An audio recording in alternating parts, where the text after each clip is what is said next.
2020. The first game is Sonic Frontiers. Yes, Sonic the Hedgehog is finally going completely open world.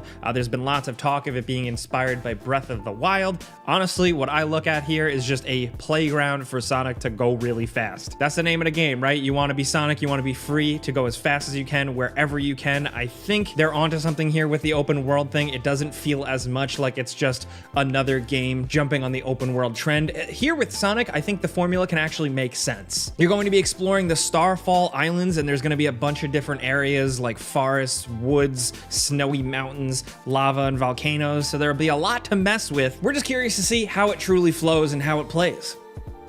Next, over at number 19, we have Atomic Heart, which is dubbed by the developers as an open world action RPG. As you've probably seen this game before, we've highlighted it quite a bit. It's somewhat BioShock, System Shock inspired, but with even more of an emphasis on exploration and makeshift weapons, and just an incredibly unique and really spooky and horrific and unsettling setting. This is like an alternate history 1950s sci-fi Soviet setting with a bunch of monsters, creatures, weird robots, and strange technology and anomalies. Not to mention the fact that the game also just looks gorgeous. I mean, look at it. It's had a lot of NVIDIA marketing behind it already with the ray tracing and all that. But from an art design and enemy design and just environment design standpoint, I'm ready to get immersed in this pretty unique looking world. I like this vibe, so we've been keeping a close eye on this one for a while now.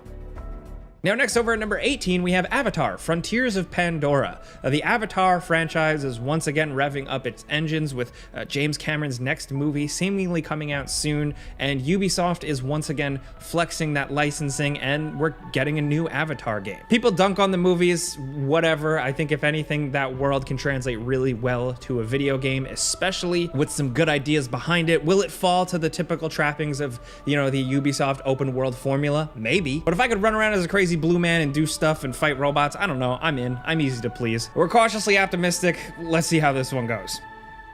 Now, next over at number 17, we have DokeV, which, as you may have seen the trailer before, this game looks wildly out of this world. Essentially, what this is a big open world action adventure monster collecting game with a little bit more of like a fun, lighthearted kiddie twist, but with a bunch of different traversal options, ways to customize yourself, a lot of social features and playing with friends, and of course, some monster battling stuff. It's funny because a lot of those elements, open world, monster collecting, all that stuff sounds pretty generic, but just with this presentation here, it really looks like unlike anything we've seen before. And I buried the lead here. It's from developer publisher Pearl Abyss, the people behind Black Desert Online, so it's got some gameplay chops behind it to back it up, hopefully, so don't write this one off.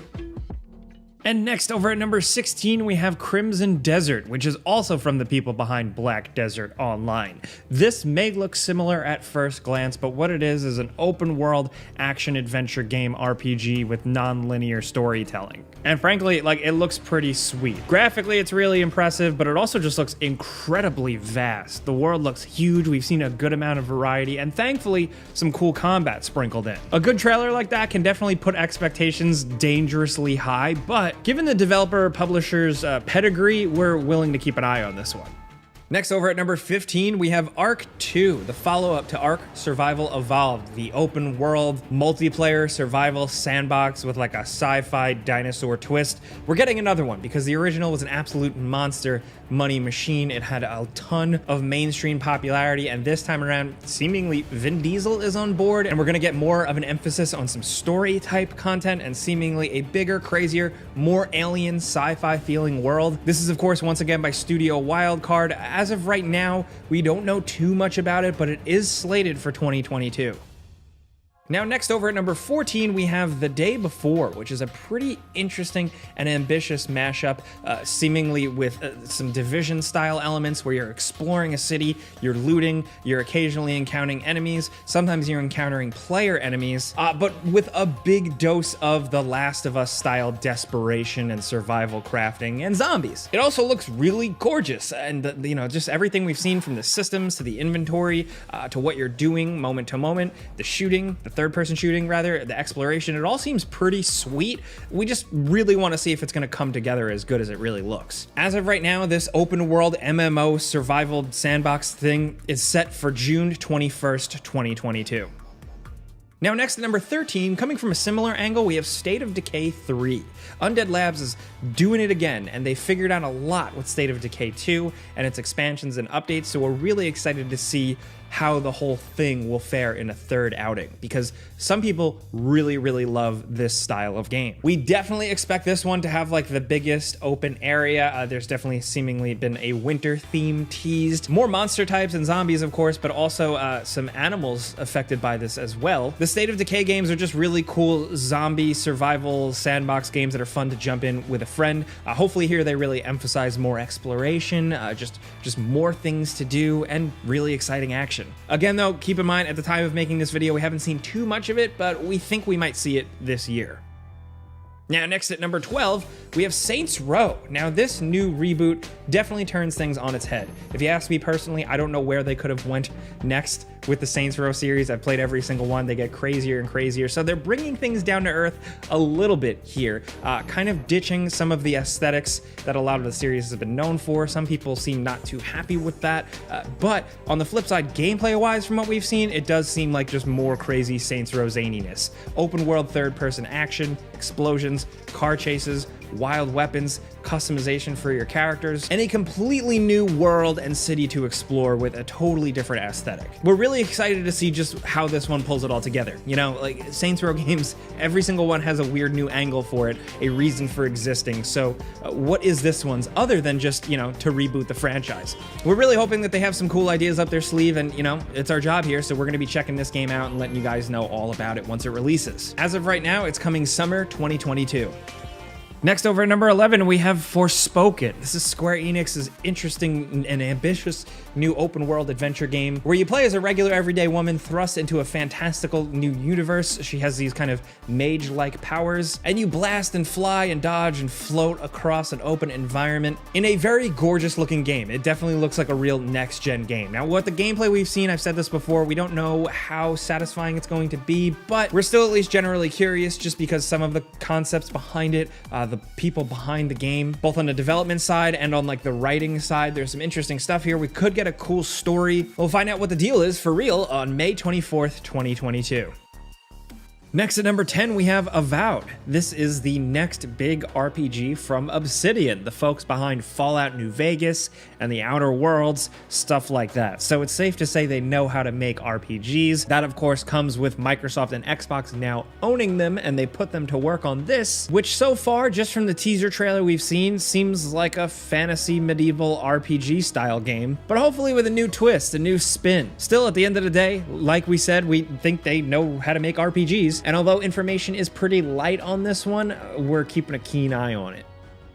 Next, over at number 9, believe it or not, is LEGO Star Wars The Skywalker Saga. This game has been in the works for so long. It has been delayed, it kind of disappeared for a while, but now it's releasing finally in 2022, and it's the most ambitious LEGO Star Wars game yet. If you are saying, what is this baby kids game about Legos and Star Wars? Well, it is so much more than that. LEGO Star Wars is a meme template, a cultural movement, really good games. Even if you're an older player, there's still a lot of fun to be had in them, and this one is ambitious as hell because it's covering the whole Skywalker saga. There's going to be multiple planets to explore, and it's going to be completely open, and it also just looks great. People are hyped for this one. It's been a while since we got a LEGO Star Wars game, or really just a solid LEGO game, so hopefully 2022 is finally the year.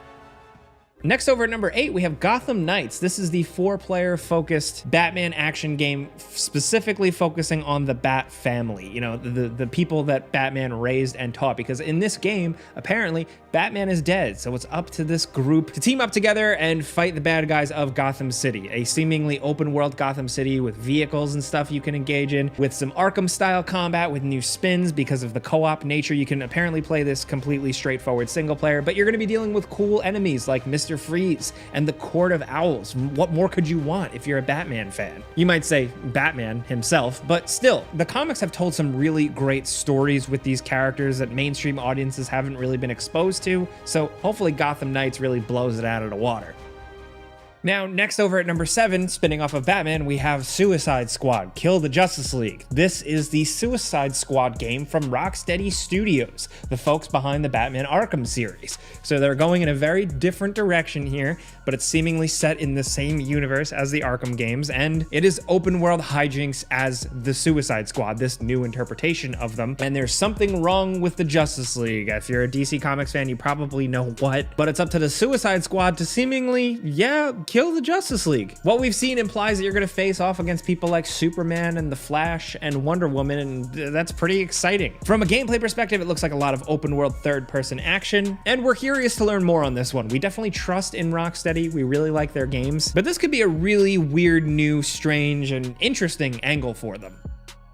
Now, next over at number 6, we have Stalker 2: Heart of Chernobyl. Now, it's worth pointing out that, like a lot of games on this list, it has been delayed here and there, but we think we're still going to definitely see it in 2022, and we hope so, simply because the original Stalker games were great. They defined PC gaming for a lot of people, and for those gameplay concepts and really that general vibe to kind of come to the modern era of gaming is just something worth celebrating. If you like post-apocalyptic anxiety and stress of like those survival style games, or if you're a fan of the Metro series, Stalker is something that you should definitely keep on your radar. It's a little bit different, but if it's anything like the original games, it's going to be pretty cool.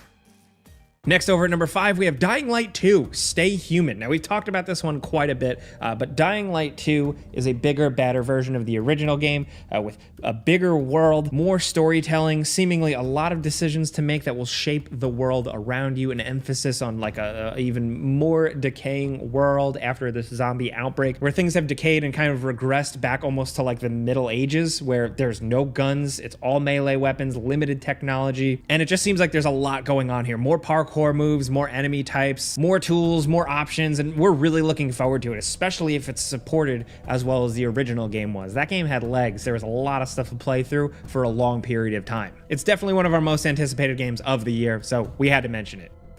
Now, next over at number 4, we have Starfield. This is Bethesda's next big RPG. As of the time of making this video, we still don't know too much about it other than that it is a open exploration space RPG where you can seemingly fly to different planets or explore. There is going to be combat, there is going to be RPG elements, and we're curious to see how this goes because of Bethesda behind it. Now, a lot of people have been taking issue with Bethesda over the last few years, but putting that aside, the way we look at it is that they're finally making a game that isn't Fallout or Elder Scrolls. So we're curious to see what that means. How is this going to play? Is it going to feel different? Is it going to feel very much like their other games, but in space? I don't know, but personally, I want to see those questions answered. And I think it's going to be fun just to see how this pans out. Now, next over at number 3, we have Horizon Forbidden West. This is the PlayStation exclusive follow-up to Horizon Zero Dawn, which was a pretty awesome game, but this one seems to really blow it out of the water with crazier graphics, more enemies, more NPCs, more cultures, more towns, more side quests, crazier moves, more of an emphasis on an ability to swim, glide, use a grappling hook. There's a lot of new stuff going on here, and I think this has the potential to turn out even better than the original. We'll find out for sure soon when it releases February 18th, 2022. Now, next at number 2, you know we were going to mention it, Elden Ring, From Software's next game. The people behind Bloodborne, Sekiro, Shadows Die Twice, and of course, the Dark Souls series. So here they're going open world, and we're just really excited to see how From Software approaches that. It can't just be typical cookie cutter open world, right? They definitely approach things differently, and we're excited to see how it goes here. To have that challenge, to have that intensity of this RPG gameplay plopped into an open world with the freedom to bounce around and find different dungeons, there's a lot of potential for a new type of fun in a very similar Dark Souls formula, so that's why we've definitely included it on a lot of our top 10 lists. Elden Ring is releasing finally February 25th, 2022. Now down to number 1, we have The Legend of Zelda Breath of the Wild 2. Now, still information on this one is slight. We really only have 2 teaser trailers, and so far it looks like they're definitely expanding upon some of the gameplay concepts of the original game in terms of gadgets and puzzle solving, but we're also expecting a new area. Is it going to be bigger? Maybe. There's all types of rumors and speculation about different timelines, different characters. We could speculate all day, but if you want us to just be honest with you, I don't know. It's a new Zelda game. We really liked Breath of the Wild, and they're making another one, and we're curious to to see how they put a new spin on things, but we love Zelda, so yes, we're there, day one. Hopefully it finally releases this year. Now we got some bonus games we also wanted to include. The first is Harry Potter Hogwarts Legacy. This might be 2023, but we thought it was worth highlighting at least. Also, Ghostwire Tokyo, it's kind of up in the air. It seems like it might have some open elements. We're not sure, but we just wanted to drop a mention. Also, Test Drive Unlimited Solar Crown for you racing game fans. And the next